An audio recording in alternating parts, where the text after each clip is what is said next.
জীবনে এতটাই জোরে দৌড়ান যে অন্যের দেওয়া বাধা মন্তব্যের দড়ি আপনার পায়ে লেগেই ছিঁড়ে যায়। যদি কখনো মৃত ব্যক্তিকে শ্মশানে নিয়ে যান, আপনি এটা ভাববেন না যে আপনি সেই মৃত ব্যক্তিকে তার গন্তব্যস্থলে পৌঁছে দিচ্ছেন। আপনি এটা ভাববেন যে সেই মৃত ব্যক্তিটি আপনাকে তার গন্তব্যস্থল দেখাতে নিয়ে যাচ্ছে।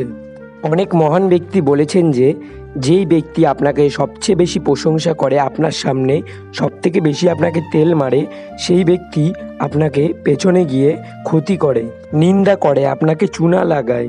মুশকিল সময়ে এটা ভাববেন না যে কে আমার পাশে আসবে, বরং আপনি এটা ভাববেন যে এখন কে আমার এই মুশকিল সময়ে দূরে সরে যাবে। জীবনে একটা বড় কিছু করতে হলে একটা কথা সবসময় মাথায় রাখবেন যে যত দূর অবধি রাস্তা দেখা যায় আপনি তত দূরই যান। সেই জায়গায় যাওয়ার পর আপনি আপনার পরের রাস্তা অবশ্যই দেখতে পাবেন। আজ যারা আপনাকে নিজের বানিয়ে ছেড়ে দিয়েছে, আপনি তাদেরকে অবশ্যই ধন্যবাদ জানান, কারণ আপনাকে সে মনে করালো যে সব নিজের ভাবা জিনিস নিজের হয় না। একটা কথা মনে রাখবেন, খিচুড়ি যদি বাসনপত্রে হয় তাহলে সব রোগীকে ঠিক করে দেয়, আর খিচুড়ি যদি মাথায় হয় তাহলে ভালো মানুষকেও রোগী করে দেয়।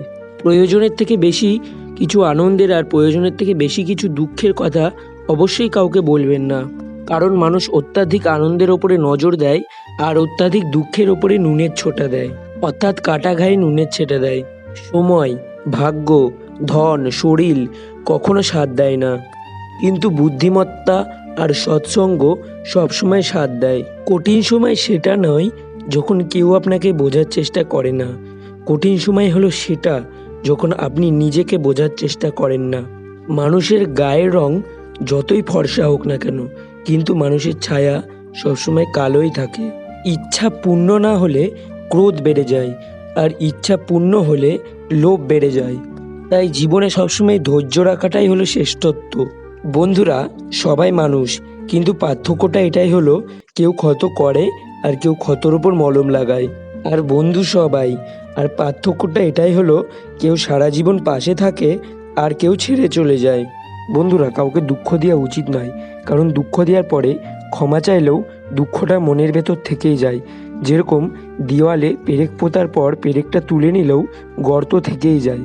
বন্ধুরা, জীবনে এই তিনটি কথা সবসময় নিজেকে বলতেই থাকবেন। প্রথম, আপনি নিজেকে এটা জীবনে কখনো বলবেই না যে আমি কিছুই না, আমার দ্বারা কিছু করা সম্ভবই না। আর দ্বিতীয়, এটা কখনোই বলবেন না যে আমিই সব কিছু। আর তৃতীয়, এটা নিজেকে বলবেন যে আমার মধ্যে কিছু তো আছে যে আমি যেটা দিয়ে সব কিছু করতে পারি। নমস্কার বন্ধুরা, আজকের ভিডিওটা এই পর্যন্তই। ভিডিওটি ভালো লাগলে ভিডিওটিকে অবশ্যই লাইক করে দেবেন এবং আমাদের চ্যানেলটিকে সাবস্ক্রাইব করে পাশে থাকবেন। আপনারা ভালো থাকুন, সুস্থ থাকুন, এই কামনা করে আজকের ভিডিওটি শেষ করছি। জয় শ্রীকৃষ্ণ।